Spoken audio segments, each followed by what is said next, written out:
Let's take a look at navigation and how we can make it easier for website visitors to find what they're looking for. You will want to minimize the number of top-level tabs you have in your navigation bar. Add supporting pages underneath the appropriate tab. Typical top-level tabs include Home, About, Services or Products, Testimonials, Blog, and a contact page. When you try to cram too many items in the top-level navigation bar, it makes it harder for users to find what they're looking for. When you're giving too many choices to your visitors, they typically will leave. So take the time to organize the navigation and drop down choices so it's easy for visitors to find the information they're looking for. On my own website, I've chose to kind of categorize the services I offer and have the supporting pages underneath it because I felt like that was more important. I didn't feel like testimonials was most important, so I put it under the About tab. It's important to have a clear contact call to action, so include your contact page as the last item in the navigation. If you have a lot of content on your website, using resource pages that link out to your important content might be a solution for you, rather than cramming in too many pages in a drop-down menu. I'm just going to run through a couple of websites that I just miscellaneously searched and found.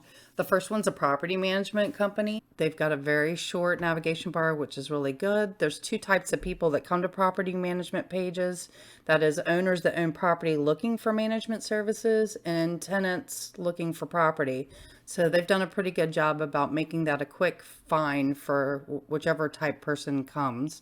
You want to think about who your audience is. What are they looking for? And is that very clear in the navigation bar how to get to the answer they're looking for? So if I'm an owner, I know I'm going to go here and get the information on property management services.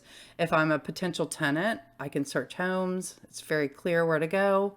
They've put everything in the About Us that's about the company. I probably would have suggested to make a fifth tab and pull that contact page and put it at the end, just so it's a clear contact, how to contact them, since there doesn't seem to really be a phone number or anything that's without going digging in the navigation bar. You probably don't want them to have to go through a lot of effort to find how to contact you. Here's a dentist office in Boise, Idaho. Again, a very short navigation, nicely organized. Home, About, their services, specific stuff for patients, and a contact. Very clear, very easy to find what you're looking for. I like it. Now your assignment is to step back and look at your own website's navigation bar. Could it be better organized? Think of the different types of visitors you have. Is there a clear path to help each type of person coming to your site to get them to the information they're looking for quickly? A clear navigation bar can improve user experience and keep them on your site longer.